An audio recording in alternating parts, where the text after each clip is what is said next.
Es un tema importante, a mí me apasiona porque vamos a hablar del medio interno, ¿no? Cuando han entrado a la facultad, medio interno, que es el famoso medio interno. Pero estas anomalías son las que nos van a traer más consecuencias y lamentablemente no podemos verlas, ¿no? Sino las podemos imaginar y nuestros pacientes se van a descompensar de un momento a otro. Entonces, cuando hablamos de deshidratación severa, porque no voy a hablar de deshidratación leve ni moderada, de la severa, de choqueado, ¿no? Siempre van a haber trastornos hidroelectrolíticos, siempre. Además, que va a existir probablemente cambios en el balance ácido-base. Entonces, vamos a tratar de englobar toda esta temática en una charla, digamos, de 60 minutos. La siguiente, por favor. Entonces, simplemente para recordarles un poquito, ¿no? Vamos a hablar... ¿Sí? ¿Dale? La flequilla. Eso. Hablaremos un poco, recordar los mecanismos reguladores, ¿no? Hay varios mecanismos reguladores que nos ayudan a mantener nuestro medio interno. Seguimos. Entre aquellos mecanismos reguladores que vamos a ver en esta tabla, para recordarles, por ejemplo, la sed, por ejemplo, es un mecanismo importante, ¿no? Que depende muchísimo de la osmolaridad de la sangre, ¿no? Si aumenta la osmolaridad, nos da la sensación que nos falta agua, por tanto nos da mayor sed. Si disminuye la osmolaridad, por lo contrario, hay mucha agua en nuestra sangre circulante, entonces esos sensores en el hipotálamo dicen, no tengo sed. Algunas hormonas que las conocen, la antidiurética, que vamos a hablar un poco más, el eje renina-angiotensina-aldosterona, el riñón, que ya si se acuerdan por fisiología, ¿no? Mediante esos mecanismos de concentración de la orina, nos ayuda a retener o a excretar una cantidad mayor de líquidos, ¿no? Hablamos de algunos receptores periféricos, como los vasoreceptores, los osmoreceptores, que existen tanto en las carótidas, en las yugulares, que también nos van a permitir, en las carótidas, perdón, en la aorta, nos van a permitir mantener ese equilibrio. Y vamos a hablar un poco más del péptido natriurético atrial, ¿no? Que se habla muy poco, ¿sí? Entonces, cuando hablamos de la sed, entonces todos los mamíferos tenemos este mecanismo de la sed que nos ayuda a retener, ¿no? El sitio se encuentra a nivel del tercer ventrículo, en una área específica en el sistema nervioso central, que sensa, ¿no? Cómo está. Fundamentalmente, ese se llama el núcleo preóptico, que sensa la osmolaridad de nuestra sangre. ¿Cuál es la osmolaridad sanguínea normal? Hemos pasado de clases. ¿Ah? 280 a 300, ¿verdad? Donde la mayor parte de la osmolaridad está dada ¿por qué? ¿Por qué yo? Por el sodio. 2 veces el sodio más la glucosa sobre 16 más el boom sobre 2.4, ¿verdad? Entonces la siguiente. Entonces, el aumento de la sed está dado por aumento de la osmolaridad. Cuando hay disminución del volumen sanguíneo, un deshidratado, disminución de la presión arterial por cualquier motivo, aumento de la angiotensina o la misma sequedad de la boca nos produce un aumento de la sed. ¿Qué disminuye la sed? Todo lo contrario, disminución de la osmolaridad, un aumento de volumen, aumento de la presión, disminución de la angiotensina o distensión gástrica. De ahí viene la dieta del agua, ¿no ves? Si tomo 12 vasos de agua al día, puedo perder fácilmente peso en los próximos meses, ¿no? La siguiente.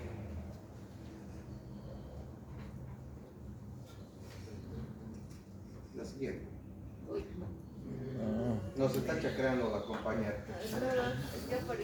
Una tan importante que se produce también en el sistema nervioso central, también es conocida como arginina vasopresina.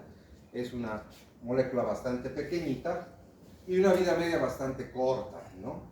Y se degrada rápidamente por la vasopresina. Entonces, es en ciertos momentos que se va a producir esta hormona. ¿Sigue? Esta hormona antidiurética actúa sobre diferentes tipos. ¿Cuál estás apretando? Solo tienes que apretar un hito más. Ya está. Ya. ¿Qué efectos van a tener? Reabsorción de agua, equilibrio, nos ayuda a equilibrar el medio electrolítico, ¿no? También en algunos casos es vasodilatador, ¿no? Pues tiene un efecto vascular, ¿no? Y ayuda a la liberación de otras prostaglandinas renales, la siguiente, que también pueden ser vasodilatadoras. El efecto de reabsorción del agua probablemente es el efecto que más conocemos, ¿no? En el cual nos ayuda a aumentar el volumen circulante, y esto se da a nivel de los riñones, como vemos, tiene 3 receptores, B1, B2 y B3. En cada uno ejerce una acción diferente. La siguiente. Aquí vemos esos efectos. Por ejemplo, en el receptor B1 tiene una relajación del músculo vascular liso, por eso una vasodilatación es uno de los efectos. Este es el más conocido, en el receptor tipo 2 de la hormona antidiurética, que nos ayuda a nivel del túbulo colector a incrementar la permeabilidad para el agua. Por eso se llama antidiurética, ¿no? Entonces retenemos líquidos. Otros receptores, como el receptor 3 en la hipófisis, sirve incluso como neurotransmisor y nos ayuda a la liberación de ACTH, dentro de algunos de los otros efectos. Y en algunos casos, incluso fíjense, a nivel del útero, que han llevado en obstetricia, o a nivel de las mamas, también se la conoce por su otro efecto como la oxitocina, ¿verdad? Que produce vasoconstricción de esos conductos para el vaciamiento de la leche o la contracción uterina. Así. Entonces, en términos generales, ayuda a reabsorber sodio y también a secretar potasio, ¿no? Entonces, es importante ver esto de que en algún momento nos va a ayudar a disminuir el potasio sérico, la hormona antidiurética. Siguiente. El otro sistema que no me estaba olvidando en cuanto a la resistencia vascular, entonces hay liberación o hay disminución del volumen circulante. Cuando hay disminución del volumen circulante efectivo, se libera esta hormona en gran cantidad, ¿no? Y habíamos hablado sobre los efectos de vasodilatación que generalmente están mediados por el óxido nítrico. La siguiente. La liberación, como habíamos dicho, de algunas prostaglandinas, como la prostaciclina, ¿no? Que son vasodilatadores, por ejemplo, en aquellos pacientitos que tienen cardiopatías congénitas ductus dependientes, por ejemplo, nos ayudaría muchísimo, en teoría. Pero utilizamos directamente la prostaciclina 1 como un efecto directo, ¿no? Tienen un efecto antidiurético y además un cambio vascular, seguidamente vasodilatador, por efecto de la misma antidiurética. Entonces vemos que la hormona antidiurética, la siguiente, tiene múltiples efectos, no había sido solamente retener agua. Otro mecanismo del cual ya conocen muy bien es el de renina-angiotensina-aldosterona, ¿verdad? Que se inicia a nivel por un estímulo, generalmente una baja del volumen, hace que liberemos la renina, ¿verdad? Y de esta, la liberación de la angiotensina 1 por el angiotensinógeno se convierte en angiotensina 2, ¿no? Y tiene múltiples efectos. Nos ayuda a aumentar la presión arterial, ¿sí? Por ese efecto vasoconstrictor poderoso, ¿no? Nos ayuda en la angiogénesis, en la hemodinamia renal, en la reproducción y liberación de otras catecolaminas, y también tiene efectos directos en algunas terminaciones nerviosas, o sea, como un neurotransmisor. La siguiente. Entonces, ese efecto más conocido es a través de la angiotensina 2 y el angiotensinógeno, que es la base, ¿no? El sustrato, ¿no? Para la reproducción de la renina, ¿sí? Entonces, este angiotensinógeno va a hacer liberar la renina. Esta renina, a través de la hormona convertidora de la angiotensina, va a convertir la angiotensina 1 en la angiotensina 2, que eso ya lo sabemos. Entonces, ahí se inicia todo el proceso de producción de angiotensina 2. La siguiente. Esa angiotensina 2 va a tener efectos diferentes. En algunos casos puede tener efectos vasodilatadores y en algunos otros órganos puede tener efecto vasoconstrictor, o sea, dependiendo el tipo de receptor. Esta angiotensina 2 se encuentra en abundante cantidad en los pulmones, sabemos, ¿sí? A los túbulos renales proximales, a nivel del intestino, en el cerebro e incluso también a nivel de los túbulos seminíferos donde se encuentran los espermatozoides. La siguiente. Entonces, esta angiotensina 2 rápidamente produce un potente vasoconstrictor en 15 a 20 segundos. Como que entonces en algunos pacientes choqueados, cuando no están respondiendo, digamos, a la noradrenalina, adrenalina, o digamos, a veces se les da ya vasopresina, o se les da en este caso la angiotensina 2, para ayudarnos, ¿no? Para ese efecto vasopresor, ¿no? En caso de que hubiera disminución de la perfusión tisular, como el shock, en el caso de que haya una disminución de la concentración de sodio, la hiponatremia, ¿no? O la activación misma del sistema simpático, van a aumentar la secreción de la angiotensina 2 y van a producir ese efecto de vasoconstricción. La siguiente. Y como les decía, tienen diferentes receptores, ¿no? En algunos otros receptores, por ejemplo, en los receptores tipo 1, que se encuentran más en los vasos sanguíneos, riñón, glándulas adrenales, corazón, hígado y cerebro, hay mayor cantidad de receptores A1 y ahí sí produce ese efecto vasoconstrictor. La siguiente. Sin embargo, en algunos otros órganos, como la médula adrenal, el útero, los ovarios, endotelio, a nivel fetal en varios órganos y en ciertas zonas del cerebro, tenemos un receptor de tipo 2. Y en estos va a ser, en todo caso, un potente vasodilatador. La siguiente.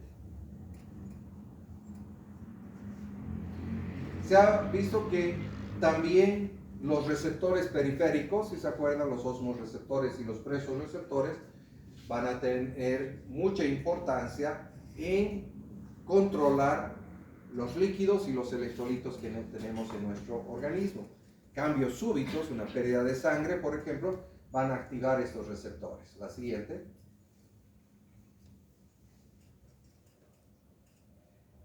Algunos de esos receptores de volumen, que le llamamos presorreceptores o quimorreceptores, que van a responder a esos cambios de volumen, se encuentran, ya saben, en los senos carotídeos, en el arco aórtico o en las arteriolas aferentes glomerulares del riñón. ¿Sigue?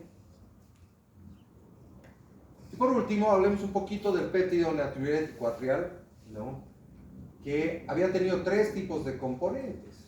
Había sido de tipo A, tipo B y tipo C. Y es importante saber porque cada uno de estos también tiene un efecto diferente. La siguiente. Entonces, el péptido natriurético atrial, por ejemplo, puede tener acciones a nivel del sistema cardiovascular, a nivel renal o a nivel del sistema nervioso central. El que más conocemos generalmente es a nivel renal. La siguiente. Este péptido natriurético atrial produce que la presión arterial se reduzca, ¿no? Al disminuir la resistencia vascular. Va a reducir el tono simpático en algunos casos, ¿no? Especialmente el C a nivel del sistema nervioso central puede producir efectos vasodilatadores, en todo caso, para mejorando la circulación cerebral. Y el péptido C generalmente actúa más que todo a nivel del sistema venoso. La siguiente. El péptido entonces natriurético atrial produce natriuresis y poliuria. Y obviamente al jalar o al perder sodio, por eso se llama natriurético, pierdes sodio, pierdes agua. Aumenta la producción local de urodilantine. Urodilantine es un poderoso vasodilatador, ¿no? Que se utiliza también en algunos fármacos como un vasodilatador en otro tipo de patologías, ¿no? Y inhibe la recaptación de agua del túbulo colector mediante la hormona antidiurética. O sea, tiene un efecto antagonista a la hormona antidiurética. Entonces, una retiene agua y la otra nos permite eliminar agua. La siguiente.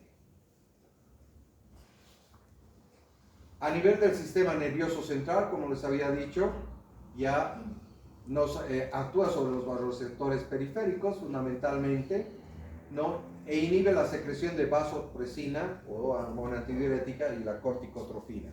O sea, tiene un efecto antagonista estas dos hormonas. La siguiente. Bueno, ese es un preámbulo nada más para recordarles de cómo regulamos nosotros nuestro medio interno. Ahora vamos a hablar de los desequilibrios hidroelectrolíticos. La siguiente. Recordarles que a través de la edad va cambiando el porcentaje de agua corporal. Es por esto que un bebito se deshidrata más rápidamente. Un recién nacido prematuro tiene 90% de agua corporal total, versus que un adulto, mujer, tiene 55 y varón tiene 60. y los muy obesos tienen solo el 45%. ¿No? Eso no quiere decir que van a resistir más la deshidratación porque estén los más gorditos, ¿no? Simplemente puede repercutir más en los órganos vitales, ya en los pequeños, porque tiene mayor porcentaje. La siguiente. Ahora, la distribución de esta agua corporal es diferente también.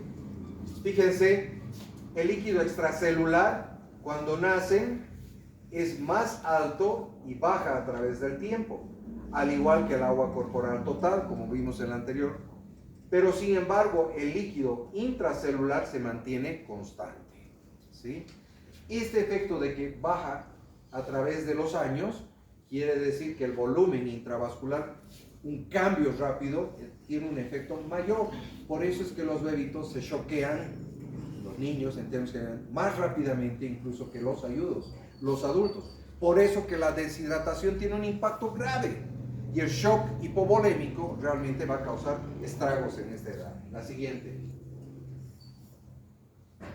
Ahora, esta agua no se distribuye igual en todos los compartimentos. Simplemente para recordarles que casi el 60% se distribuye dentro de las células y un 40% en promedio fuera de las células.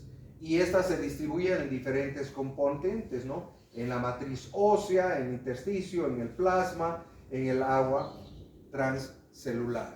O sea, es así como se distribuye todo el líquido o toda el agua corporal. La siguiente.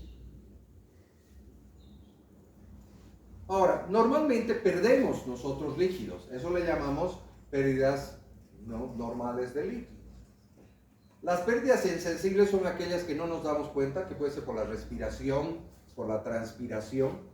Fíjense, más o menos puede ser 40. Van a ver todas las gráficas, dos componentes. Uno es en base a peso corporal, kilo peso, ¿me entienden? Y otra que es superficie corporal. Con que se aprendan esta kilo peso, estamos re bien, ¿ya? Pero para que sepan ambos, porque en algunos otros países utilizan más superficie corporal, pero es lo mismo, ¿ya? Casi 45 ml por kilo pierdo insensiblemente. A nivel urinario un 60 ml por kilo y a nivel fecal un 10%. O sea que las pérdidas globales más o menos son 115 ml por kilo. Acuérdense, eso es lo que perdemos a diario, en condiciones basales, sin hablar de diarrea ni nada de eso. La siguiente. Entonces, ¿cómo puedo reponer esos líquidos? Mediante esta fórmula. Primero que yo necesito un número de calorías diarias, ¿ya? Y esta fórmula habla de calorías y dice que por los primeros 10 kilos del paciente le voy a dar 100 calorías por kilo. ¿Está claro? Por las siguientes 10 a 20 kilos le voy a dar 50 calorías por kilo, más lo que ya calculé en los primeros 10. Vamos a hacer ahorita un ejercicio, no se preocupen. Y pasado los 20 kilos va a ser 20 calorías ya por kilo peso más los 1500. Ejemplo, digamos el paciente tiene 25 kilos, ¿sí? Por los primeros 10 kilos de esos 25, ¿cuánto le voy a dar? 1000, porque es 100 calorías por kilo, ¿sí? Por los siguientes 10 kilos, ¿cuánto le voy a dar? 500, porque es 50 por 10. Más los 10 anteriores ya son 1500. Me quedan 5 kilos. Por los siguientes 5 kilos multiplico por 20. 5 por 200, 100. 100 más 1500, 1600. Esas son las calorías que necesito, o ese niño necesita. Ahora facilito. ¿Cuántos ml necesita? Por cada caloría que consume debería recibir 1 ml de agua. Entonces, el requerimiento de fluidos es el mismo. Puedo calcular, y a esa le llaman fórmula de Holiday-Seeger, que vamos a ver después. Es exactamente lo mismo, tanto para calorías como para ml. ¿Está claro? ¿Alguna pregunta? Porque los problemas, el examen va a ser con puros problemitas, por si acaso. Los que han venido van a responder sin ningún problema. Bueno, por el otro lado, como les dije, se puede calcular de acuerdo a la superficie corporal. Estas son las dos fórmulas. En menores de 10 kilos se calcula con esta fórmula y en mayores de 10 kilos con esta otra fórmula. Si se aprende por kilo peso estamos tranquilos. pero para que sepan. La siguiente. Bueno, este requerimiento calórico puede variar, ¿no? Si estoy enfermo, necesito más calorías tal vez, ¿verdad? Entonces puede que si aumenta el requerimiento calórico, o si estoy haciendo ejercicio intenso, si soy fisioculturista, voy a meter más requerimiento calórico. Entonces, ¿qué voy a necesitar? Más líquido. Por el contrario, si el paciente está muy enfermo y está en cama, reposando, tal vez su requerimiento calórico no sea tan alto, entonces su requerimiento hídrico sea menor. Si le doy mucha agua, ¿qué va a pasar? Se va a hinchar, va a ser tercer espacio. Por eso que los pacientes que están enfermos agudos en un hospital, muchos de ellos se hinchan al principio, porque tal vez hay mucho fluido de por medio. Entonces, simplemente recordarles esa situación. Depende del requerimiento de la actividad que realice el paciente. La siguiente. Bueno, cuando hablamos de deshidratación, tengo que ver el grado de deshidratación siempre. Leve, moderado, severo. Hay dos maneras. Uno, mediante los signos clínicos, ¿no? Los signos clínicos como, si es leve, lo máximo que vemos que es un poco de taquicardia, un poco de taquipnea, generalmente un poquito las mucosas secas. Cuando ya es moderado, ya activo todos esos sistemas de compensación simpáticos, ¿no? Taquicardia, taquipnea, ¿sí? Además de mucosas secas, pulsos ya pueden estar un poco disminuidos, ¿no? Llenado capilar puede ya estar un poco prolongado, 2 a 3%. Y cuando ya es una deshidratación severa, lo más importante es que ya está descompensado. Deshidratación severa es igual a ¿qué? Quiero que se metan a la cabeza, shock hipovolémico. Y cuando ya estás descompensado, ya le falta sangre a tu cerebro. Entonces la letargia ya les está diciendo que es severo. O sea que si viene un paciente deshidratado y está letárgico, ¿qué tipo de deshidratación tiene? Severa. No necesito ningún otro dato. Ya sé que es, a no ser que se hubiera caído, ¿no? Obviamente, y esté tequeado, ¿no? Pero, ahora, la otra manera es calculando de acuerdo a la pérdida de peso. En menores de un año de 10 kilos, decimos leve 5, 10 moderada y 15 severo. 5, 10, 15, acuérdense. Y en mayores de 10 kilos decimos 3, 6, 9. Entonces, si me viene un paciente que pesa 9 kilos, tú que te estás durmiendo, que pesa 10 kilos ahora y hace una semana pesaba 11, ¿qué grado de deshidratación tiene? ¿Cuánto ha perdido? 1 kilo. O sea, más o menos, ¿cuánto es eso? Un 10%, ¿verdad? O sea que ese paciente tendría una deshidratación entre moderada y severa. A eso me voy. Esa es la otra forma de poder ya te ha subido la presión, ahora vas a despertar. Eso está bien, ¿entiendes? La siguiente.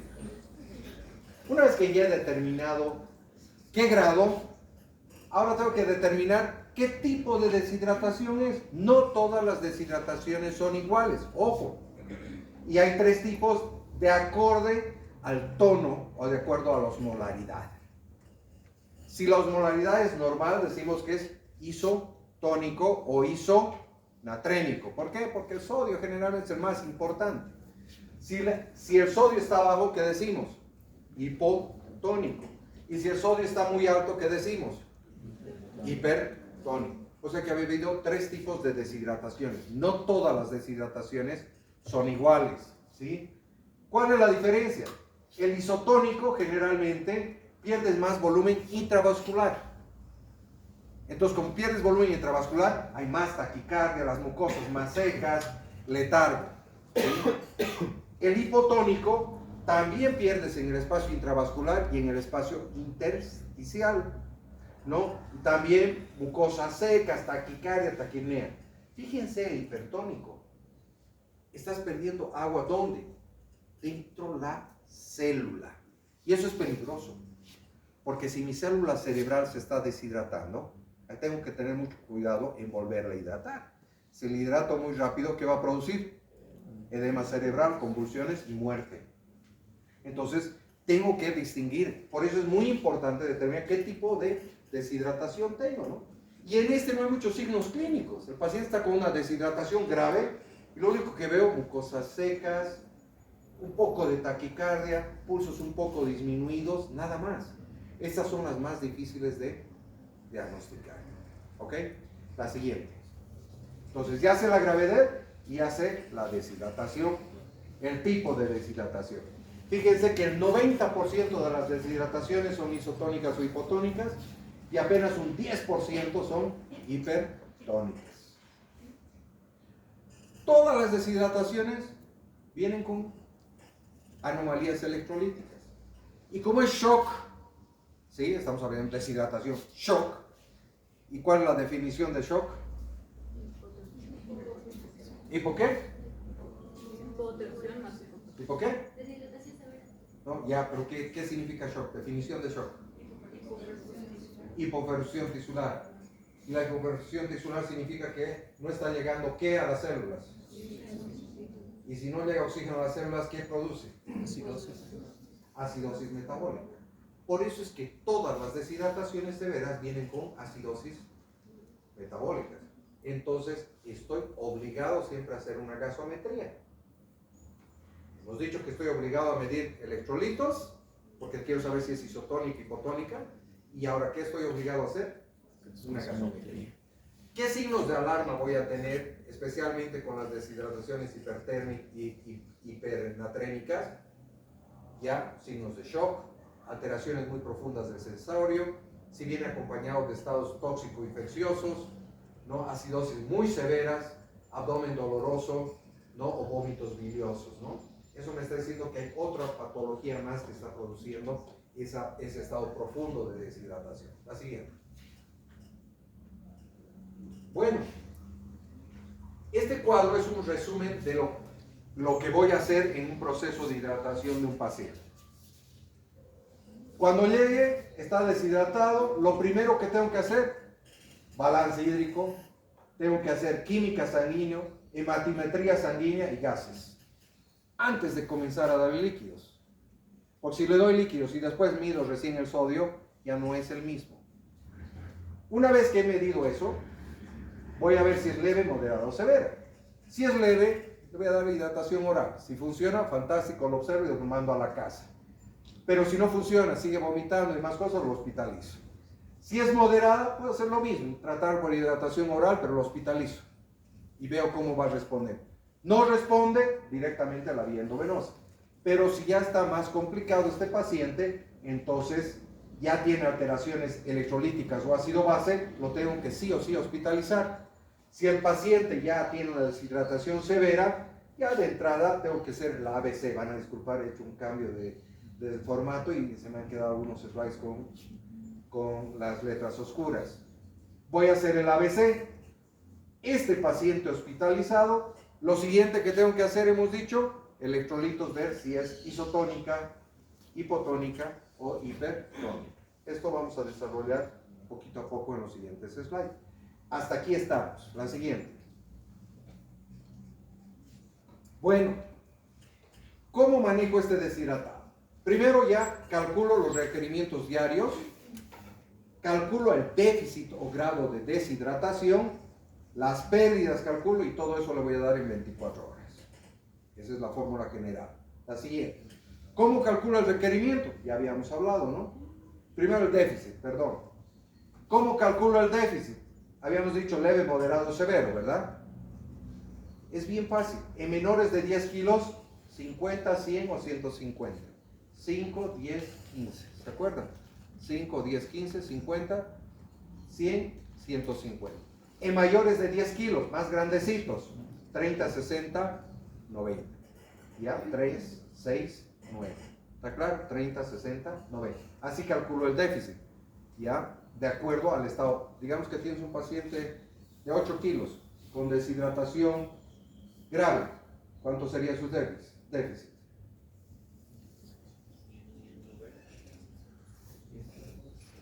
Pesa 8 kilos y está severo. Entonces multiplica 150 por 8. ¿Sí? Ese resultado sería su déficit. ¿Está claro?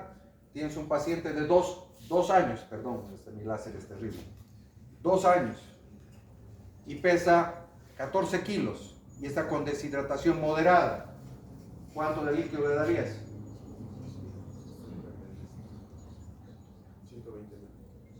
60 por el peso, por 12. 60 por 12, porque es más de un año. ¿Me entienden? ¿Está claro?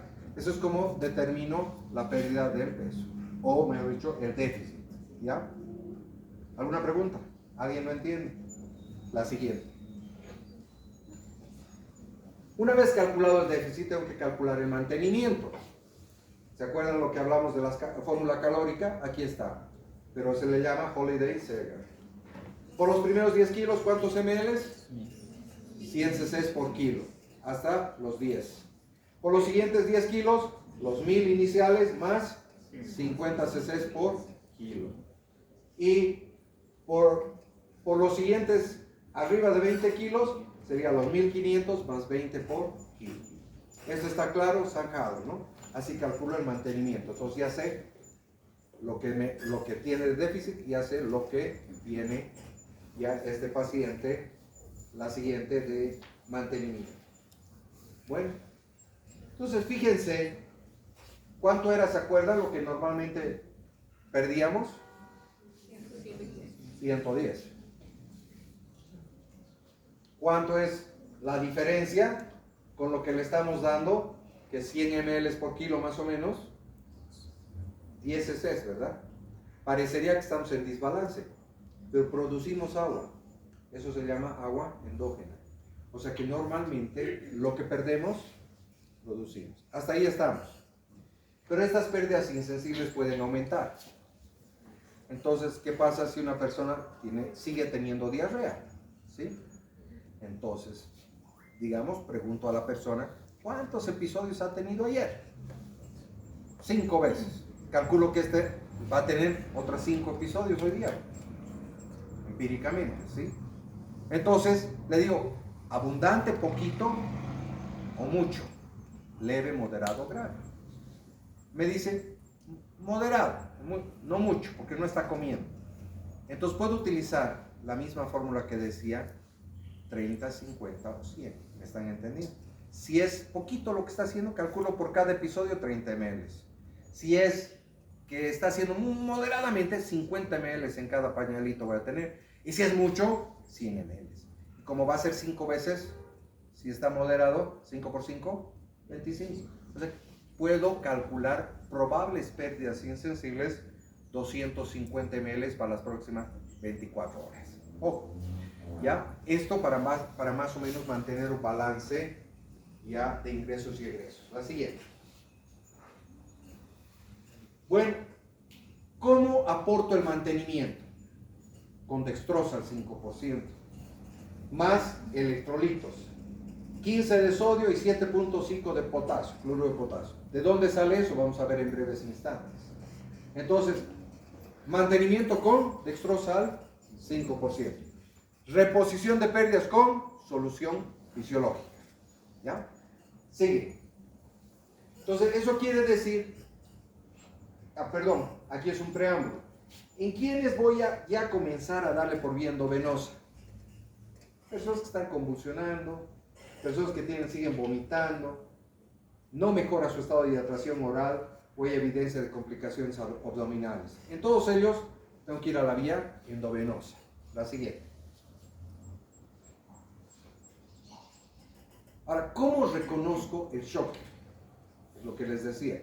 Deshidratación severa es igual a shock. Reconozco, mediante la frecuencia cardíaca, los síntomas de perfusión como el llenado capilar, los pulsos, la temperatura y por el gasto urinario y también por la presión sanguínea. Pero ojo, la presión sanguínea cae tarde, cuando ya el paciente está muy descompensado. O sea que el diagnóstico de shock se debe hacer con estos signos, no con la presión arterial. Cuanto más antes, mejor. ¿Está claro? La hipotensión la puede ver un ciego, pero darse cuenta que un paciente está choqueado solo por signos clínicos lo hace una persona ya que está pensando fisiológicamente. La siguiente. Para recordarles dentro de la clínica, ya la perfusión de la piel, tal vez una de las cosas que más hago y que muy poca gente hace es ver el llenado capilar, ¿no? Tiene mucha importancia. Cuando ustedes aprieten, normalmente es 2 segundos. Si aprieto y rápidamente vuelve, ¿eso es normal? No, eso se llama shock hiperdinámico. Por ejemplo, la sepsis, si igual el llenado capilar va a volver muy rápido. Si está prolongado, 3-5 segundos, tampoco es normal.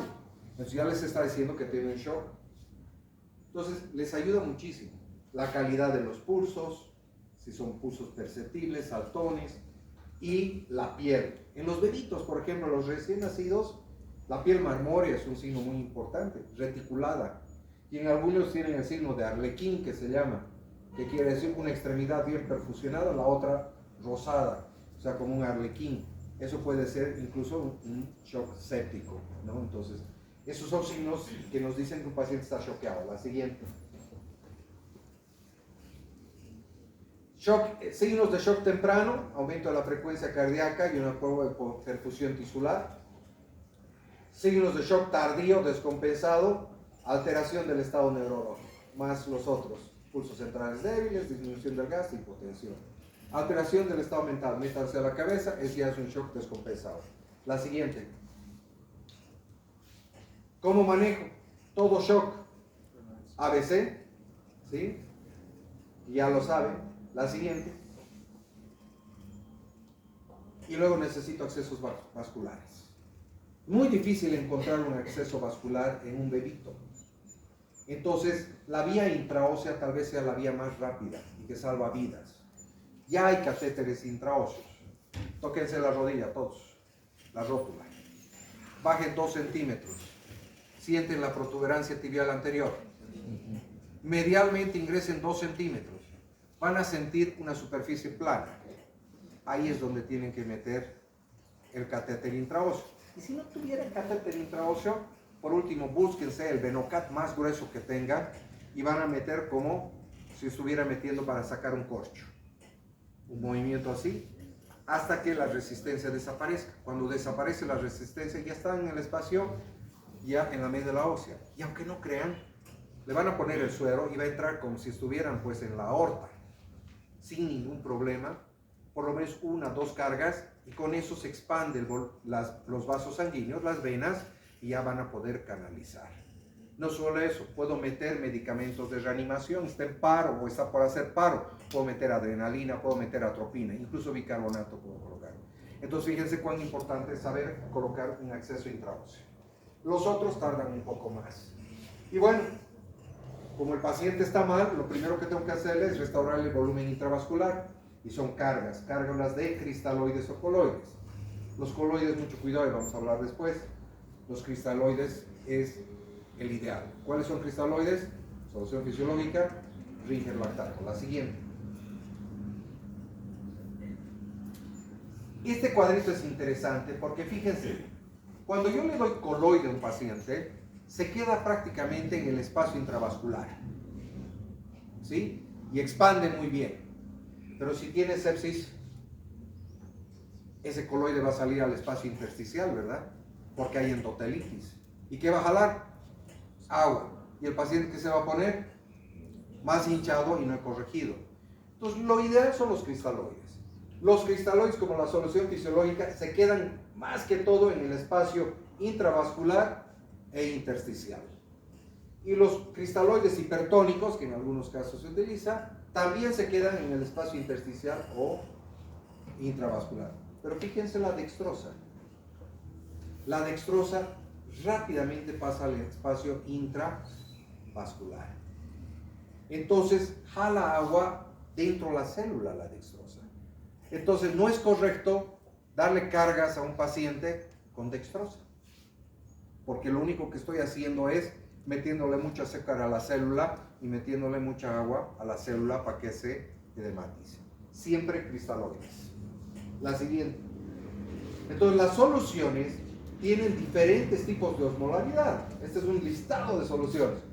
Glucosa al 5% tiene una osmolaridad de 250.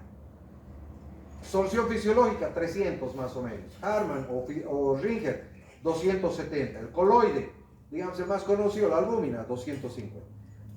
Pero si utilizamos a estos coloides como la albúmina, como que un bolo de 10 ml tiene un efecto intravascular X, ¿sí?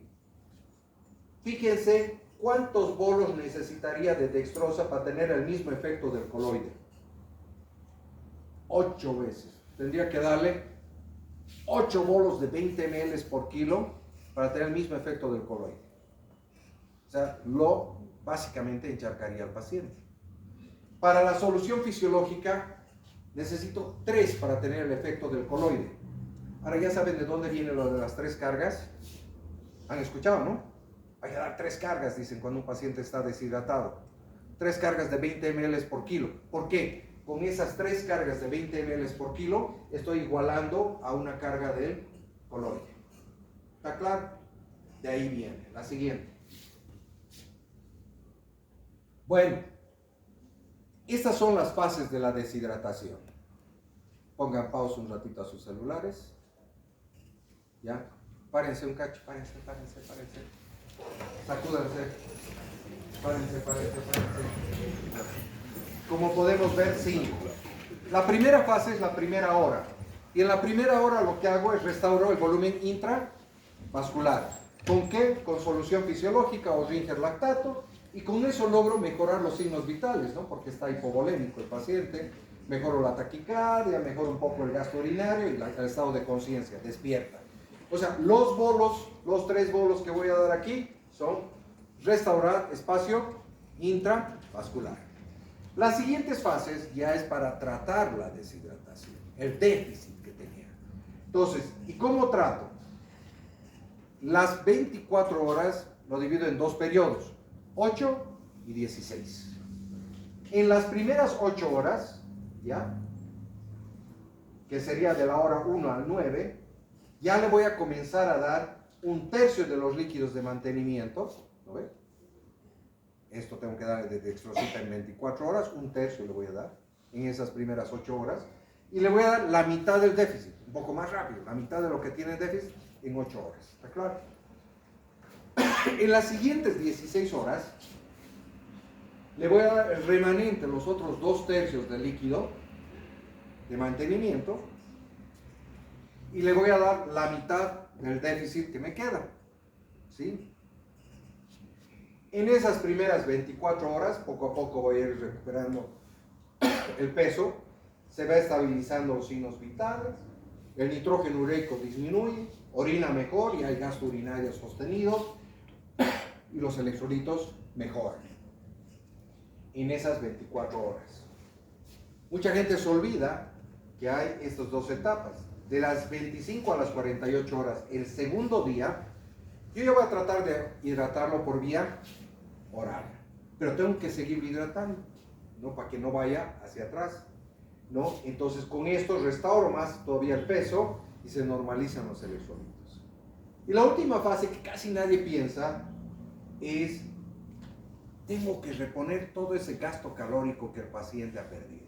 O sea, no ha perdido solo agua, sino en ese estado de estrés ha perdido muchas calorías. Entonces tiene que haber un soporte nutricional adicional para reponer ese peso corporal que había perdido. Pueden perder facilito 2-3 kilos los niños, a veces con estados de gastroenteritis fuertes y un estado de shock. Y en ese tiempo, en los siguientes 14 días, se va a normalizar completamente todo ese medio interno. Estas son las fases, ¿no?, que vamos a ir haciendo poco a poco. La siguiente. Habíamos visto este cuadro, volvemos a lo mismo, ¿no? Ya sabemos que si es isonatrémica, hiponatrémica o hipernatrémica. Estas dos, la iso y la hiponatrémica, voy a hidratar en 24 horas. Esta que es hipernatrémica o hipertónica, voy a hidratar lentamente, 48 a 72 horas. Métanse eso. Esto, isotónica, hipotónica, lo hidrato en 24 horas.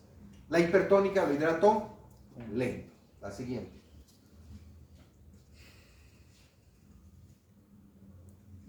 Pásala esta, ya hemos visto las composiciones de las soluciones. Bueno, hablemos de electrolitos. El sodio normal 104, potasio normal sérico 4 y 104 el cloro. El intracelular es al revés, más que todo potasio intracelular y los otros en menor cantidad, ¿verdad? ¿Se acuerdan? Entonces, esta composición de electrolitos es la que tengo que mantener en el espacio intravascular. La siguiente. Al igual que los líquidos, tengo requerimientos diarios, tengo déficits y puedo tener mayores pérdidas de electrolitos. ¿Sí? La siguiente. ¿Cómo calculo el requerimiento? Siguiente. Se dice que necesito 3 equivalentes por kilo de sodio diarios, 2 equivalentes de potasio y 5 de cloro. Facilito. Siempre doy cloruro de sodio. O sea que ya estoy dando de entrada el cloro. Y siempre doy cloruro de potasio. O sea que tengo que acordarme. Sodio 3, potasio 2. O sea que si tienen 11 kilos, ¿cuánto de sodio le vas a dar? 33. ¿Y potasio? 22. Listo. Eso tienen que tener. Eso es su mantenimiento. ¿Ya? Entonces la siguiente. Ahora, ¿cómo calculo el déficit? Sodio ideal menos el sodio real por el volumen de distribución. El sodio ideal mínimo, 135. ¿No? Sabemos que es de 135 a 145. El sodio real le tomo al paciente y pesa 125. 10 ya hay, ¿no ves? Por su peso, que pese 10 kilos. 10 por 10, 100. Multiplico por 0,6, que es el volumen de distribución para el sodio y el potasio. Si hacen el cálculo, más o menos va a ser como 60, 50 y tantos más o menos. ¿Aló? Estoy en clase, Rosalía. Perdón, estoy en clase, Rosalía, todavía. ¿Ya?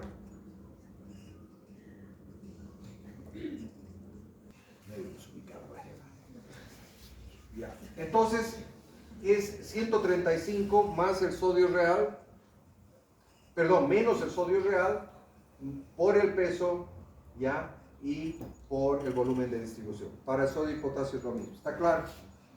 Solo que en desnutriditos, cardíacos y neonatitos, este límite bajamos un poco más, 130. Ellos no tienen tanto sodio, tienen menos. No quiero darles demasiado, ¿está claro? Entonces, para un prematurito, en vez de 135, le pondré como tope 130. ¿Está claro? Muy bien, la siguiente. Ya sé cómo calcular los electrolitos, ya sé. Ahora hablemos de anomalías. La hiponatremia, cuando el sodio está menos debajo. Lo primero que me pregunto cuando un paciente está con hiponatremia es, ¿qué tipo de hiponatremia tiene? ¿Será real, dilucional o ficticia? Real es que está perdiendo, está transpirando mucho, o tiene diarrea, etc., o por los riñones. Dilucional, tal vez haya un aumento de la hormona antidiurética y estoy reteniendo agua, mi sodio va a bajar, está aumentando el agua corporal total. Y ficticia es cuando otros solutos aumentan. ¿Se acuerdan la fórmula que se ha dicho? 2 veces el sodio, más la glucosa, más el boom. ¿Qué pasa si la glucosa aumenta? Y estoy con una cetoacidosis, está en 1000. Va a retener agua, va a jalar, ¿no ves? ¿Y qué va a pasar con el sodio? Va a caer, pero está diluido, no es real. Entonces esas son dilucionales. Cualquier aumento de estas otras sustancias puede provocar una hiponatremia dilucional. Entonces, primero me pregunto eso, lo siguiente. Y luego voy al siguiente algoritmo. Tengo que saber el agua corporal total y tengo que medir ya el sodio urinario. Si el agua corporal total está aumentado, o sea, estoy reteniendo agua, voy a ver si el sodio urinario está aumentado, voy a pensar en insuficiencia renal. No retengo sodio y estoy reteniendo agua. ¿Me entienden? Si el sodio urinario está bajo, ¿no? Y el agua corporal está aumentada, ¿qué quiere decir? Puede ser una insuficiencia cardíaca congestiva, que está aumentada la hormona natriurética, ¿verdad? ¿no? Y en algunos casos podría ser también cuando hay algún otro tipo de alteraciones ya a nivel del medio interno que produzcan retención de líquido. Cuando el agua corporal total está normal o aumentado, o sea que no está muy variable, si el sodio urinario está igual, aumentado o disminuido, o sea, es muy variable, podría pensar en el síndrome de secreción inapropiada de hormona antidiurética. Si el agua corporal total está disminuido, o sea, y hay sodio disminuido, pienso que estoy perdiendo en otro lado el sodio. Gastrointestinal, piel, la fibrosis quística, por ejemplo, es una enfermedad en la cual pierde sodio por la piel. Si el sodio urinario está aumentado, ¿no? Y el agua corporal está disminuida, puedo decir pérdidas renales. Entonces, esto es importante porque en este primer grupo, ya lo único que tengo que hacer a veces es restringir agua y a veces darle diuréticos. Restringo agua, sodio y diuréticos. En este segundo grupo solo restringo agua. Y en este tercer grupo tengo que reponer agua y sodio. Entonces, los únicos que tendría que darles es en estos sodio. ¿Ya? La siguiente. De acuerdo a la hiponatremia, puede darnos signos clínicos muy importantes, ¿no? Neurológicos como letargia, convulsiones e hipertensión endocraniana, gastrointestinales como anorexia, náusea y vómitos, y musculares como debilidad, reflejos osteotendinosos disminuidos y calambre. Entonces, estos signos clínicos van a variar de acuerdo a la edad y a la severidad de la hiponatremia. Menos de 115 convulsiones seguras. O sea, siempre nuestro sodio sérico debería estar arriba de 120 preferentemente. La siguiente. Entonces, de acuerdo a esa sintomatología, voy a dar el tratamiento. Si tengo síntomas neurológicos y está muy bajo el sodio, le voy a dar cloruro de sodio al 3%, o sea, hipertónico, ¿verdad? Al 3%, le doy una carga de 10 ml por kilo. Para subir, con eso le voy a subir casi 8 ml equivalentes del rango para estar por encima de 120 y disminuir el riesgo de convulsiones. Otros síntomas no neurológicos y que tiene hiponatremia, puedo ir más lento, puedo corregir en 24 horas, ¿ya? De acuerdo a la fórmula que habíamos hablado, pero con mucho cuidado en pacientes desnutridos, o digamos cardiópatas, como habíamos dicho, ya, o prematuros, donde mi goal sería, o mi objetivo sería 130. La siguiente. Yo les voy a pedir un favor. ¿Tienen clases? Ya, no, está bien, vaya, pero nadie más. Si alguien más quiere salirse, que se salga. Es que interrumpen la clase y eso es... Lo que más me fastidia es su falta de respeto, les digo. Ya, el que quiere venir se queda hasta el final, o si no es como la... Lo opuesto es la hipernatremia, más de 150, que también tiene efectos serios neurológicos como hiperreflexia, letargo, coma, convulsiones, y en los bebitos, hemorragia intracraneal. La siguiente. En estos casos, ¿qué hago? Si hay hipernatremia, le doy soluciones un poquitito más bajas en cuanto a concentración de sodio y lo hidrato lentito, les he dicho, para que se vaya corrigiendo lo más rápidamente posible. Lo ideal en estos pacientes es que se corrija solo por vía oral. Cuando hay hipernatremia, mejor es que se corrija por vía oral, porque uno va a corregir mejor que por dándole por vía. Y cuando son sodios más altos de 180 y 100 neurológicos, indicación de diálisis. Tengo que hacerle diálisis en estos pacientes. La siguiente. La otra alteración son del potasio. Cuando está bajo el potasio, puede provocar trastornos a nivel especialmente cardíaco, ¿no? Arritmias. Puede producir igual calambres, debilidad, ilio, distensión abdominal, hiporreflexia, ¿no? Etcétera. La siguiente. Pero los problemas más serios son a nivel de el electro que vamos a poder ubicar, ¿no? Vamos a tener aplanamiento de la onda T, o podemos tener una aparición de la onda U, o depresión ST, o el síndrome de QTC, que son signos de hipocalemia. La siguiente. Entonces la hipocalemia tiene que ser corregida. ¿Cómo? Lo primero, electro, obligatorio, electro. Porque si le doy muy rápido el potasio, también puedo matarla a la persona. Entonces necesito monitorizar y tiene que darse con mucho. Y le hago una gasometría. Porque si el paciente tiene acidosis y corrijo la acidosis, ¿necesito darle potasio? No. Solito el potasio se va a corregir. Porque cuando hay acidosis, el potasio sale de la célula. Cuando corrijo la acidosis, el potasio vuelve a la célula. Pero si está bajo y no hay acidosis, digamos, quiere decir que hay un déficit. Entonces, en esos casos, si hay síntomas neurológicos o cardíacos, le voy a dar rápido, relativamente rápido, en 1 a 2 horas, más o menos 0,5 a 1 mil equivalente por kilo. Si no está muy bajo, si el electro sigue normal, le puedo dar menos, le puedo dar de 0,2 a 0,1 mil equivalentes por kilo, en 1 a 2 horitas, por bomba y con electro. Si no está muy bajo, está alrededor de 3 y no hay síntomas neurológicos, entonces le puedo corregir lentamente en el transcurso de las 24 horas para evitar sustos con arritmias. La siguiente, lo contrario, la hipercalemia, ¿no? Está aumentado. Más anomalías electrocardiográficas todavía. Elevaciones de la onda T, PRs prolongados, puede haber ausencia de la P, QRS prolongados, patrón QRST, muchas anomalías con potasio elevado. La siguiente.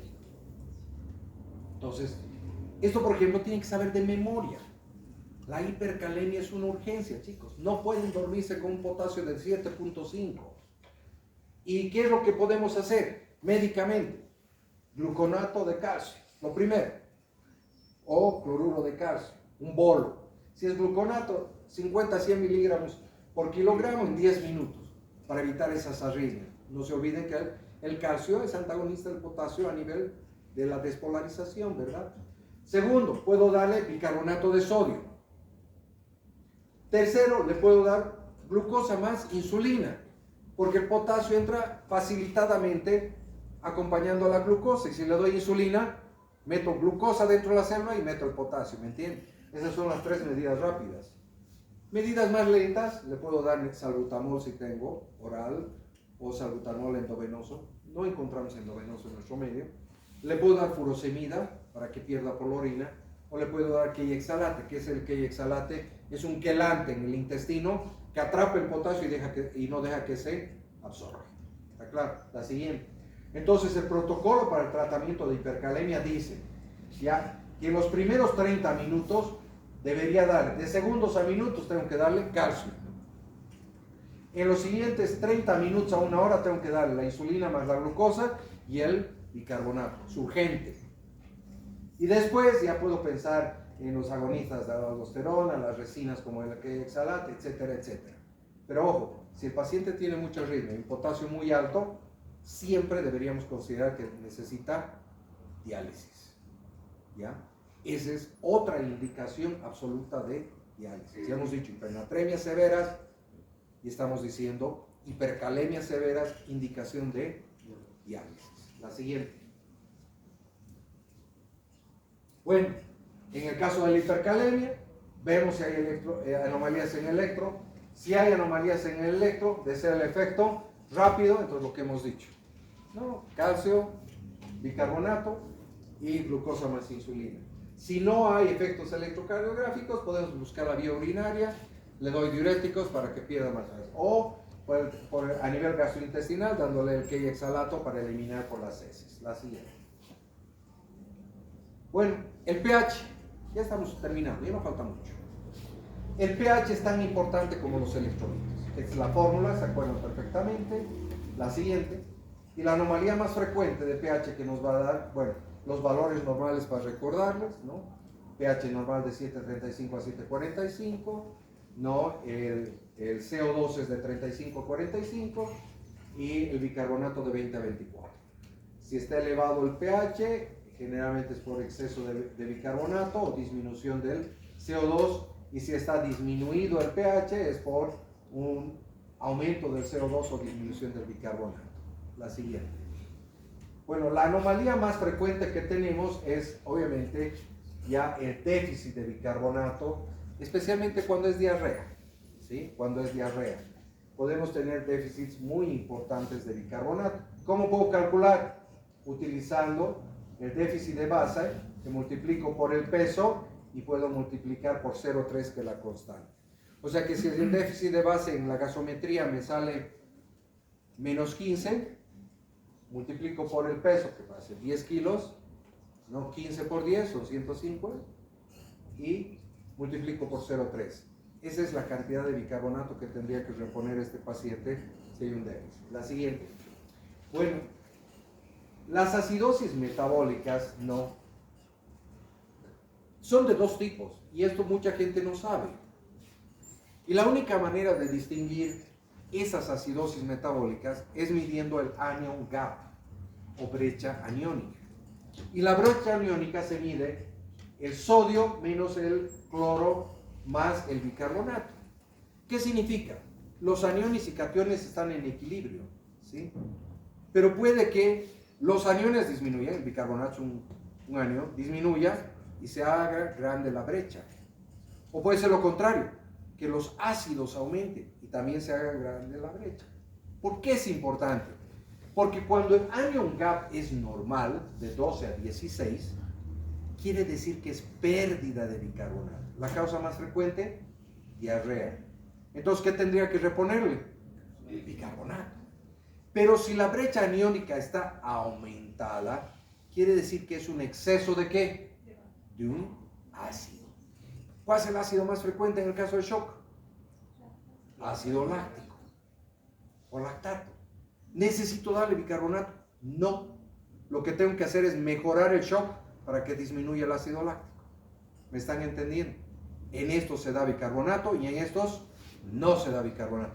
Por eso es que es tan importante medir electrolitos y por eso es tan importante medir una gasometría. ¿Está claro? La siguiente. Entonces, lo que les decía, las causas de anion gap aumentadas puede ser la acidosis láctica, una cetoacidosis diabética, ¿no? La insuficiencia renal aguda, en algunas enfermedades del metabolismo, intoxicaciones por alcoholes especialmente, etcétera. En todas esas el gap está aumentado. Entonces, en esas no doy bicarbonato, solo en las que tienen déficit. La siguiente. Si el pH está en una acidosis grave, menos de 7.1, y el paciente está con problemas hemodinámicos o neurológicos, le puedo dar un poco de bicarbonato para mejorar eso y compensar, pero no en cantidades grandes. La siguiente. La alcalosis es todo lo contrario, ¿no? Que es un exceso generalmente de bicarbonato. Entonces, las alcalosis generalmente son por lo general hipoclorémicas. Pierdo el cloro. Por ejemplo, le doy diuréticos y pierdo cloro por la orina. Tengo alcalosis metabólica. Vomito mucho. Pierdo cloro por los vómitos. Me da alcalosis metabólica. Son hipoclorémicas. Estas son más fáciles de manejar en términos generales, hidratando, y no necesito darles generalmente nada. Y de hecho el bicarbonato se eleva para tratar de compensar esa hipocloremia. La siguiente. Bueno, ahora sí vamos a hacer 3 casos. Y esta es la parte, digamos, más importante, porque esto les va a servir unir todo lo que hemos hecho, todo lo que les he hablado. Caso 1, un niño de 1 año y 6 meses, con diarrea, vómitos hace 5 días. Pesa 9 kilos, taquicárdico, taquipneico, presión está nomás estable, temperatura adecuada. Está letárgico. Llanto sin lágrimas, llenado capilar prolongado. Sodio 140, potasio 3,8, nitrógeno 24, bicarbonato 10. Pues lo primero que hemos dicho, gravedad. ¿Por qué? Porque está letárgico. Listo, ya está. Segundo, ¿qué tengo que ver? ¿Qué tipo de deshidratación es? ¿Qué veo? ¿Qué es lo que van a ver? El sodio. ¿Cómo está el sodio? Entonces, ¿qué tipo de deshidratación es? Isonatrémica. Deshidratación severa isonatrémica. Tercero, ¿qué veo? ¿Cómo está el bicarbonato? Entonces, ¿qué tiene? Una acidosis metabólica, descompensada probablemente. Entonces, la siguiente. ¿Cuál es el estado fisiológico del paciente? Avanzámelo. es una gastroenteritis probablemente infecciosa, ¿ya? Pero lo más importante es una deshidratación grave isotónica con acidosis metabólica. Ese es su estado fisiológico. Entonces, ¿qué hago? ¿Qué tengo que expandir primero? El espacio intravascular. La siguiente. Entonces, ¿qué le voy a dar? Un bolito, ¿vale? Un bolo de solución fisiológica. Oringer, 20 ml por kilo, lo más rápidamente por segundo. Después del bolo, reevalúo. Frecuencia, todavía taquicárdico, frecuencia todavía taquineico, presión está bien, llenado todavía prolongado, gasto urinario bajo. ¿Qué hago? Otro bolito, le daré otro bolo. Muy bien, otros 20 ml por kilo. La siguiente. Le doy los otros 20 ml por kilo, ya. Su frecuencia cardíaca después de eso está con 110, ha bajado la frecuencia respiratoria, el llenado capilar ya está 2 y está urinando 1 ml por kilo. ¿Sigo dando bolos? ¿No? ¿Ya para qué? Entonces ya he repuesto el volumen intravascular. Entonces, ¿ahora qué hago? Ahora sí voy a hidratarlo de acuerdo a lo que hemos aprendido. La siguiente. Entonces, tengo que ver el mantenimiento. ¿Cuánto pesaba? 5 kilos. 5, 9 kilos. 9 kilos. Por 100 calorías, por los primeros 900. Entonces 900 ml es el déficit de líquido, ¿verdad? O el mantenimiento de líquido. Sodio, ¿cuánto hemos dicho? 3. 3 por 9, 27. Potasio, 18. Entonces, dextrosa al 5%, aquí pongo. Dextrosa al 5%, un litrito, son 900 ml más o menos, más esta cantidad de sodio y potasio. ¿Está claro? Mi mantenimiento. ¿Sí? La siguiente. Ahora calculo el déficit. Como era una deshidratación grave, más o menos es alrededor igual de 100 ml por kilo, ¿no? ¿Cuánto había sido? 900 ml de déficit. ¿Está claro? Entonces, el sodio. Esto quiero que presten atención. ¿Cómo calculo la pérdida de sodio? Porque este paciente no solo ha estado perdiendo agua, está perdiendo sodio y potasio también por la diarrea. ¿Sí? Calculo sodio de líquido extracelular, ¿cuánto es? 140 por 60% del déficit de líquido. 0,6 por 0,9. Este 9 ml lo convierto en 0,9 litros. ¿Está claro? ¿Sí? Entonces, repito. 140 por 0,6 por 0,9 igual a, ¿cuánto me sale? 75.000 equivalentes. Entonces, ¿cuánto había sido el déficit de sodio? 75.000 equivalentes. ¿Está claro? Potasio, lo mismo, pero el potasio es más intracelular, por tanto solo pongo 40% del líquido de déficit. O sea, ¿cuánto es el potasio intracelular? 150, normal. Por 0,4, este 40, 0,4 por 0,9. ¿Está claro? ¿Cuánto me sale? 54. Entonces mi déficit de líquidos había sido 900 ml de líquido, de agua, con 75.000 equivalentes de sodio y 54 de potasio. ¿Está claro? La siguiente. Entonces, ¿qué hago con? Por un lado tengo mi mantenimiento y el otro mi líquido de reposición. ¿Sí? Entonces, mi mantenimiento, ¿cuánto era? 900. ¿Y mi reposición cuánto es? Otros 900. En total son 1800. Sodio, 27 más 75, en total 102. Potasio, 18 más 54, 70. Eso es todo lo que le voy a dar en todo el día. ¿Sí? Esto no importa mucho. La siguiente. Entonces, ¿qué es lo que voy a hacer? ¿Cómo le voy a dar? Este suerito de mantenimiento. Le voy a dar 1/3 ya del mantenimiento en 8 horas. ¿Sí? Entonces, 900 era mi dextrosita, ¿verdad? 900 entre 8, ¿cuánto sale? Más o menos sale 110 cc más o menos. Le voy a colocar la dextrosa con sus electrolitos a 102 cc por hora. ¿Sí? Muy bien. La mitad, en realidad, la mitad del déficit. la mitad del déficit. ¿Cuánto era la mitad? De 900, sería 450. ¿Sí? Lo más facilito, esos 900. ¿Cuánto es la mitad? Sería 450. 450 entre 8, ¿cuánto sale? Esa sería la velocidad en la que le daría, ¿está claro? ¿Sí? Entonces, la mitad del déficit ya está preparada la solución durante las primeras 8 horas. No se fijen tanto en los números, es fácil. Ya han colocado la dextrosa y han calculado el déficit. De este le doy un tercio y de este le doy la mitad en 8 horas. ¿Hasta ahí estamos? ¿Sí? ¿No se están haciendo bolas todavía? ¿Más o menos? Ya. La siguiente. Las siguientes 16 horas ya es fácil. ¿Qué le voy a dar? Continúo con el mantenimiento al mismo ritmo, ¿verdad? Para terminar de darle su mantenimiento. Y le doy la otra mitad en las siguientes 16 horas. Me quedaban 450 de déficit, le termino de dar, nada más que eso. Entonces, ¿con qué estoy jugando? Simplemente dividir ccs por hora. ¿Sí?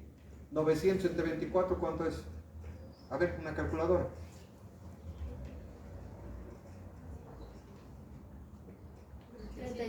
¿Ah? 37,5. Entonces, ¿cómo va a tener que entrar la dextrosa al 5%? ¿A qué ritmo? A 36 cc por hora. Todo el día. ¿Listo? Ya me he olvidado. Ahora, la otra solución de corrección. Hemos dicho la mitad en las primeras 8 horas. ¿Sí? 450 entre 8, dividan.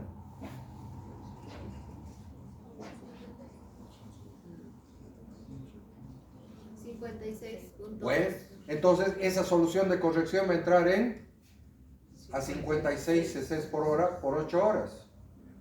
Y después vuelvo después de las 8 horas. ¿Y qué tengo que hacer? Los remanentes, 450, lo divido entre, ¿cuánto falta al día? 16, ¿cuánto sería? 28. Entonces le pongo remanente, pasar a 28 cc por hora. ¿Me han entendido? Es simplemente un juego de cuánto le voy a dar por hora, nada más. Lo importante es que aprendan a preparar esta solución y aprendan a preparar la otra solución. Y todo entra en una llave de 3 vías. El IEPI siempre nos vuelve las cosas muy fáciles, ¿no? ¿Se han dado cuenta? El IEPI dale 500 cc por 50 ml por kilo la primera hora, 25 la segunda, 25 la tercera. Esas formulitas no sirven para la medicina, para mí. Eso está bien para un operador de salud que trabaja en Pakistán o en el campo. Pero ustedes son médicos, tienen que saber cómo tienen que hidratar correctamente, ¿me entienden? Esta es la forma. La siguiente. Caso 2. Niño de 1 año, 10 diarrea, vómitos hace 5 días, ¿no? Y peso 8 kilos, etc. Igual, pero su sodio está en 125. ¿Cuál es su estado fisiológico? Es una deshidratación igual moderada severa, ¿sí? Está taquicárdico. Su sodio está bajo, entonces es una deshidratación moderada severa hipotónica. Y su bicarbonato está bajo, entonces además tiene acidosis metabólica. La siguiente. Mi ayudante ya está durmiendo. Entonces una gastroenteritis probablemente infecciosa, deshidratación moderada hipotónica y acidosis metabólica. La siguiente. ¿Qué preparo primero? ¿Qué calculo? Le doy un bolito, pues, porque el espacio es intravascular. Le doy un bolo, mejora un poco su frecuencia, llenado capilar 2, pero todavía su gasto urinario está bajo. ¿Qué hago? Una carguita más, la siguiente, muy bien. Le doy otra carguita y después su frecuencia ha mejorado, su llenado está bien y está orinando mejor. ¿Sigo dando bolos? Ya no. ¿Ahora qué hago? Calculo. La siguiente. Líquido de mantenimiento, ¿cuánto pesa? 8. Entonces, ¿cuánto tengo que darle? 8 por 100, 800 de dextrosita 5. ¿Cuánto de sodio? 8 por 3, 24. Y potasio, 8 por 2, 16. La siguiente. Entonces ya sé cuánto tengo que darle de electrolitos y de líquido de mantenimiento. Ahora calculo el déficit de líquidos y de electrolitos. El déficit de líquido, hemos dicho 100 ml por kilo, ¿no? Más o menos. Son 800 ml. Sodio, ya habíamos calculado, ¿no ves? 140 por 0,6 por 0,8, 67,2. Potasio, lo mismo, pero es 150 por 0,4, hemos dicho, por 0,8, ¿verdad? Potasio 48. Ya sé cuánto de líquido. 800 ml más 67 de sodio y 48 de potasio. La siguiente. Pero esta es una deshidratación ¿de qué tipo? Hiponatrémica. O sea que aparte de lo que ha perdido, ya está hiponatrémico. O sea, tengo un déficit adicional. ¿Cómo calculo? Con esta fórmula, ¿se acuerdan? 135, que es lo que quiero como el máximo, menos 125 por el peso por 0,6. ¿Sí? Entonces me sale 48 medicamentos. Entonces, este es el sodio perdido con la diarreita que está teniendo, más el déficit adicional. Entonces, esto hemos calculado en el cálculo anterior, 67, más 48, ¿cuánto sale? O sea que necesita mucho más sodio del que pensábamos, ¿verdad? Esto es lo que le voy a tener que reponer. La siguiente. Entonces, hago lo mismo que el anterior. Mantenimiento le voy a dar en 24 horas. Y el déficit, la mitad le voy a dar en 8 horas y la otra mitad le voy a dar en 16 horas. Con esa carga de electrolitos que ya hemos calculado, ¿no? En este caso, más sodio va a tener porque hemos calculado un déficit. ¿Alguna pregunta? La siguiente. Vamos a otro caso. No, perdón. Ahí está la distribución, ¿no? Como les había dicho, las primeras 8 horas, un tercio del mantenimiento más mitad del déficit. Y en las siguientes 16 horas, la siguiente, le voy a dar los otros 2 tercios del mantenimiento más el resto del déficit. ¿Sí? ¿Está claro? Ahora sí, caso 3. Niño de 4 meses con diarrea y vómitos. Hace 2 días que está con esto. ¿Sí? Entonces, 5 kilos. Su frecuencia cardíaca no está tan afectada, ¿sí? 160 de sodio, ¿no? Y su bicarbonato de 3. ¿Cuál es su estado fisiológico? Es una deshidratación igual, tal vez moderada, a severa, ya sabemos. ¿Pero qué tipo de deshidratación es? Hipertónica. Ojo, hipertónico, tiene que llamar la atención siempre, ¿no? Y tiene ácidos metabólicos. Entonces, ¿qué hago? Ya. Le daré una carguita, póngase. Le doy una carguita, este es su estado fisiológico. Le doy una carguita, ¿sí? Dale. Y después de la carguita, el paciente, dale, ¿sí? Mejora su frecuencia cardíaca, está a 110, llenado capilar de 2, gasto urinario. ¿Le sigo dando cargas? No. En estos pacientes, si estuviera tolerado la vía oral, prefiero incluso ni darle endovenoso. Prefiero darle por vía oral. Lo máximo que le daré será una carguita, ¿ya? Para evitar eso que habíamos dicho, ese rebote y que nos dé edema cerebral. La siguiente. Muy bien, una vez que ya el volumen intravascular está más o menos repuesto, calculo los mantenimientos, igual 5 kilos por 100, ¿cuánto es? 500 es su mantenimiento de dextrosita al 5, sus electrolitos 3 por 5, 15, su potasio 2 por 5, 10. Esos son su mantenimiento. La siguiente. Calculo el déficit de líquido. Muy bien. ¿Su déficit de líquido cuánto es? 500 ml. ¿Sí? Ahora, ojo, otra vez. Déficit de agua libre. Está hipenatrémico, ¿no? O sea, ¿qué es lo que le falta? Agua. Entonces, ¿cómo calculo ese déficit de agua libre? En base al sodio observado, 160, menos el sodio ideal, pero el sodio ideal alto, ¿no? El extremo, 145. Lo multiplico por 4 ml y lo multiplico por el peso del paciente. 15 por 20, ¿me sale cuánto? 300 ml, ¿sí? Ese es el déficit de agua libre, ¿está claro hasta ahí? Sí. Bueno, hay un déficit de contenido de solutos que se calcula como, facilito, ¿no? Este déficit de líquido de 500, le resto este déficit de agua libre. 500 menos 300. Me sale 200. Esto es lo que le voy a dar al paciente el líquido. Fíjense, pues le estoy dando poquito. Por eso que les decía, tal vez es mejor por vía oral. ¿Ya? Entonces, calculo el déficit de líquidos como en todos los otros casos, pero en esto lo único especial es que calculo el déficit de agua libre. Y después les resto este menos este y me va a dar el volumen de líquido que tengo que darle al paciente. ¿Está claro? La siguiente. Entonces, ya tengo más o menos, ahora tengo que calcular la pérdida de sodio, igual que nosotros, ¿se acuerdan? ¿Cuál es la diferencia? Está marcado. ¿Cuánto poníamos en las isotónicas y las hipertónicas esta constante? ¿Y ahora cuánto está? Es la única diferencia. O sea que en vez de multiplicar 0,60 multiplico 0,75 por 0,2, ¿no? Entonces fíjense, 21 equivalentes es la cantidad de sodio que tengo que darle. Y el potasio, que ¿cuánto eran en los otros? 40. ¿Y ahora cuánto es? 25. Entonces multiplico eso y me sale 8. ¿Está claro?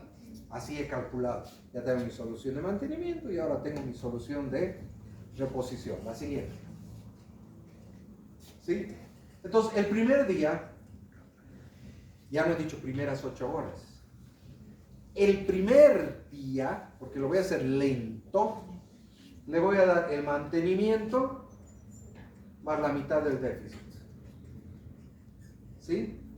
O sea, prácticamente nada. Fíjense, le voy a dar mantenimiento, que son 500, más le voy a dar del déficit que había calculado 200 ml, la mitad, sí, 100. O sea, prácticamente nada. ¿Me entienden? Eso es lo que le voy a dar el primer día. La siguiente. Y el siguiente día, ya, la siguiente, el segundo día le daría mantenimiento más la otra mitad. Pero generalmente aquí ya no llegamos. No porque se ha muerto el paciente, sino porque lo voy a pasar a la vía oral. ¿Me entienden? Entonces, esa es la forma correcta. Entonces, la siguiente. 3 mensajes que quiero que se lleven antes de que se duerman. Primero, deshidratación severa es igual a ¿qué? Shock. Cuando uno piensa en shock, actúa más rápido. Cuando uno piensa en deshidratación severita nomás, damos vueltas y estamos quitándole un tiempo valioso al paciente. Segundo, las deshidrataciones son diferentes. Unas se reponen rápido y otras se reponen lento. Eso tiene que meterse a la cabeza. Tercero, las deshidrataciones siempre vienen acompañadas de trastornos electrolíticos, sodio, potasio, también otros, magnesio, fósforo pueden estar, pero fundamentalmente. Y cuarto, siempre vienen acompañadas de acidosis metabólica. ¿Las acidosis metabólicas todas son iguales? No. Unas con GAP aumentado, ¿tengo que dar bicarbonato? No. Las que tienen GAP normal, le pongo bicarbonato. Son 4 reglas grandes.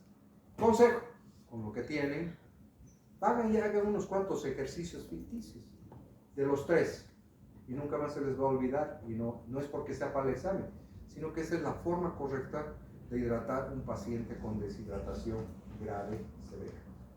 ¿Alguna pregunta? ¿No?